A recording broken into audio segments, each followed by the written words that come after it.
Assalamualaikum warahmatullahi wabarakatuh. Anak-anak sekalian, hari ini Ibu akan menjawab pertanyaan yang sempat kalian lontarkan pada Ibu, yang sudah Ibu rangkum 5 pertanyaan mengenai materi sistem ekskresi pada manusia. Silakan disaksikan. Pertanyaan pertama, bagaimana cara mencegah penyakit diabetes insipidus? Nah, kita perlu ketahui dulu gejala-gejala dari diabetes tersebut, yaitu adanya sering buang air kecil, berat badan turun drastis, rasa haus yang berlebihan, mudah lelah dan kegemukan, luka menjadi lambat sembuh, kebanyakan tidur, dan penglihatan kabur. Nah, itu merupakan gejala-gejala dari penyakit diabetes insipidus. Nah, cara mencegah penyakit diabetes insipidus itu yang pertama, jika kalian sudah terkena penyakit diabetes, ya silakan melakukan pemeriksaan teratur terhadap volume urin kalian, ya, air seni. Kemudian terutama itu untuk pasien penderita tumor otak atau penyakit ginjal, itu wajib untuk memeriksa, ya, untuk penyakit diabetes insipidus. Kemudian melakukan pemantauan diri secara teratur untuk memeriksa tanda-tanda dehidrasi. Dan untuk seseorang yang menderita penyakit diabetes, untuk menjaga makanan dengan diet yang rendah akan garam, yaitu tidak banyak mengkonsumsi garam. Nah, pertanyaan berikutnya, apakah yang dimaksud dengan osmoregulasi? Nah, osmoregulasi berkaitan dengan sistem ekskresi juga. Nah, kalau sistem ekskresi, sistem pembuangan sisa hasil metabolisme tubuh berupa gas, cairan, dan padatan. Nah, sistem osmoregulasi adalah sistem pengaturan keseimbangan tekanan osmotik cairan tubuh, air, dan darah dengan tekanan osmotik. Nah, sedangkan apa itu osmoregulasi? Osmoregulasi itu upaya mengontrol keseimbangan air dan ion-ion antara tubuh dan lingkungannya, atau suatu proses pengaturan tekanan osmosis.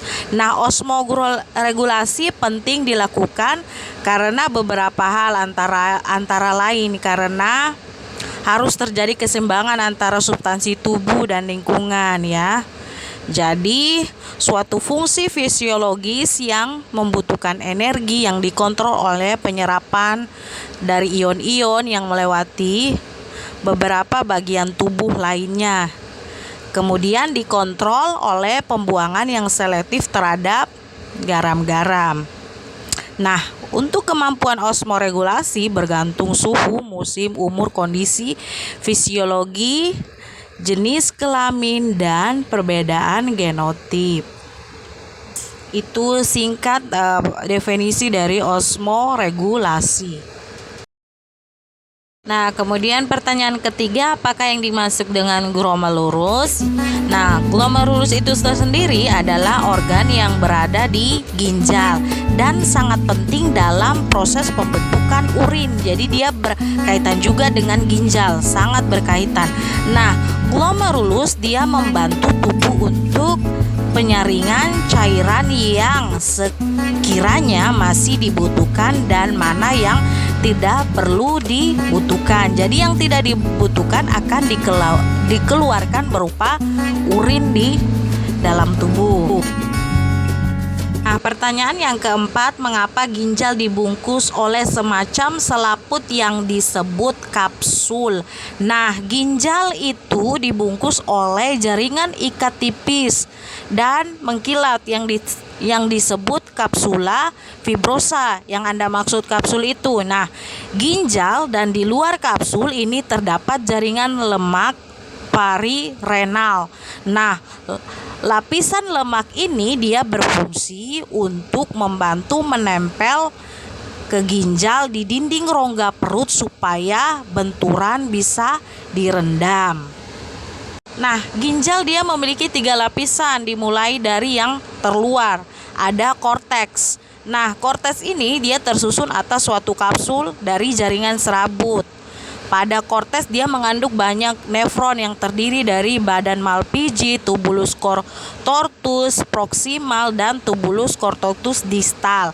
Nah, kemudian ada medula. Medula ini merupakan bagian dalam ginjal sebagai tempat mengonsentrasikan urin yang sedang diproduksi. Nah, ketiga itu ada pelvis. Nah, pelvis ini merupakan bagian rongga sebagai tempat penampung sementara urin sebelum disalurkan melalui ureter. Nah, jadi suatu kapsul yang terbentuk dari jaringan serabut yang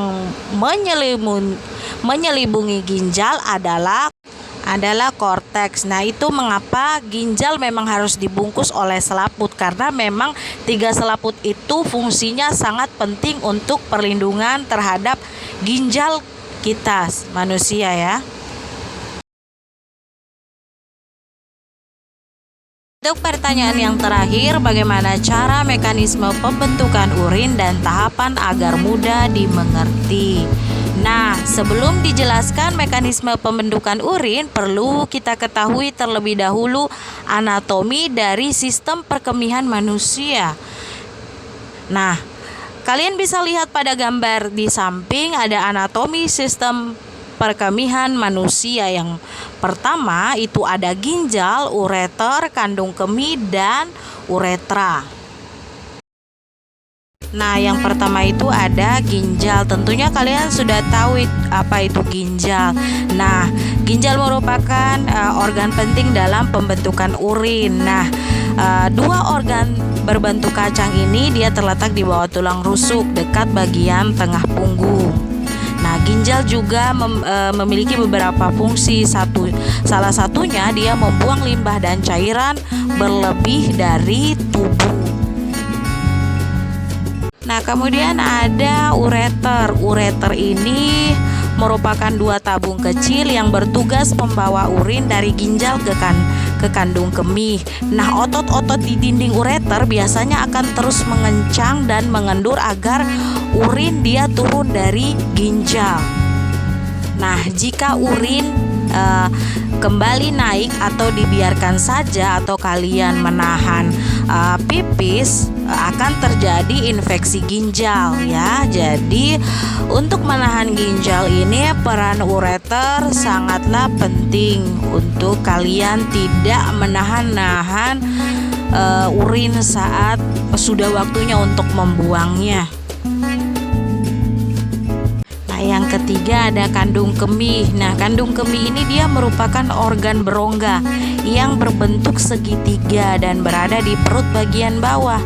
Nah, organ ini ditahan oleh ligamen yang melekat pada organ lain dan tulang panggul. Nah, dinding kandung kemih juga akan mengendur dan mengencang agar urin dapat tersimpan ya. Oleh sebab itu penting menjaga kesehatan kandung kemih agar proses pembentukan urin tidak terganggu dan buang air kecil Anda tetap lancar. Yang berikutnya ada uretra. Nah, urin yang telah diproduksi oleh ginjal dan dipindahkan dari ureter dan kandung kemih akan dikeluarkan melalui uretra. Nah, organ saluran kencing ini dia bertugas menghubungkan kandung kemih ke lubang saluran kemih pada ujung penis atau vagina. Nah, normalnya uretra dia memiliki panjang sekitar 20 cm pada pria. Sementara itu ukuran uretra pada wanita berkisar 4 cm.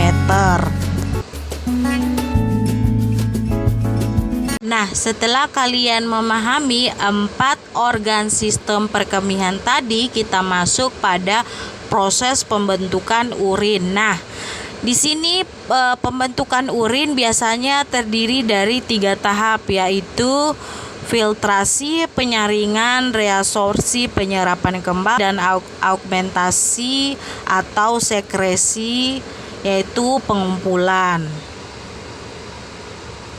Nah, yang pertama itu ada filtrasi. Nah, proses pembentukan urin yang satu ini dilakukan dengan bantuan dari ginjal. Nah, setiap ginjal dia mempunyai sekitar 1 juta nefron, yaitu tempat pembentukan urin. Nah, pada waktu tertentu sekitar 20% dari darah akan melewati ginjal untuk disaring. Hal ini dilakukan agar tubuh dapat menghilangkan zat-zat sisa metabolisme atau limbah dan menjaga keseimbangan cairan, pH darah, dan kadar darah. Nah, proses penyaringan darah pun dimulai di ginjal dari darah yang mengandung zat sisa metabolisme akan disaring karena dapat menjadi racun untuk tubuh. Nah, tahapan ini terjadi di badan Malpighi yang terdiri dari glomerulus dan kapsul Bowman. Tadi glomerulus sudah dijelaskan. Nah, glomerulus dia bertugas menyaring air, garam, glukosa, asam amino, urea, dan limbah lainnya agar dapat melewati kapsul Bowman. Nah, hasil penyaringan ini kemudian disebut sebagai urin primer. Nah, urin primer dia termasuk urea, di dalamnya merupakan hasil dari amonia yang sudah terakumulasi. Nah, hal ini terjadi ketika hati memproses asam amino dan disaring oleh glomerulus.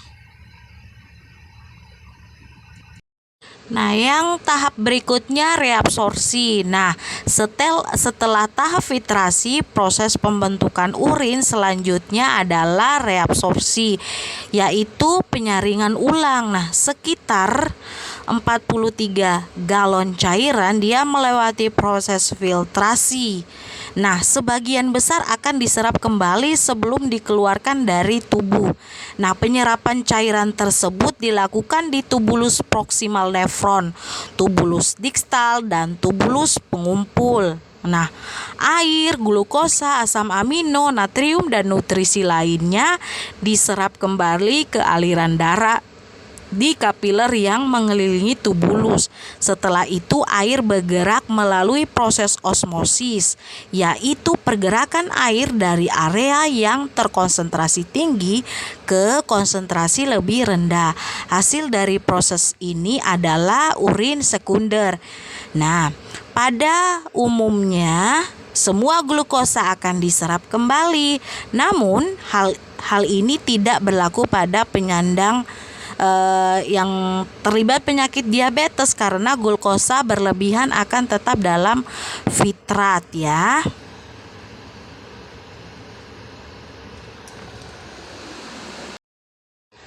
Nah, tahap yang berikutnya yaitu sekresi atau augmentasi. Nah, sekresi adalah tahap berakhir dari proses pembentukan urin. Nah, beberapa zat dia mengalir langsung dari darah di sekitar tubulus distal dan tubulus pengumpul ke tubulus tersebut. Nah, tahapan ini juga menjadi bagian dari mekanisme tubuh untuk menjaga keseimbangan pH asam basa dalam tubuh, seperti ion kalium, ion kalsium, dan amonia juga melewati proses sekresi seperti beberapa obat. Nah, hal ini dilakukan agar senyawa kimia dalam darah juga tetap seimbang. Nah, urin yang dibuat oleh proses ini kemudian mengalir ke bagian tengah ginjal yang disebut panggul, di mana ia mengalir ke ureter dan kemudian tersimpan ke kandung kemih. Selanjutnya urin mengalir ke uretra dan akan keluar saat buang air kecil.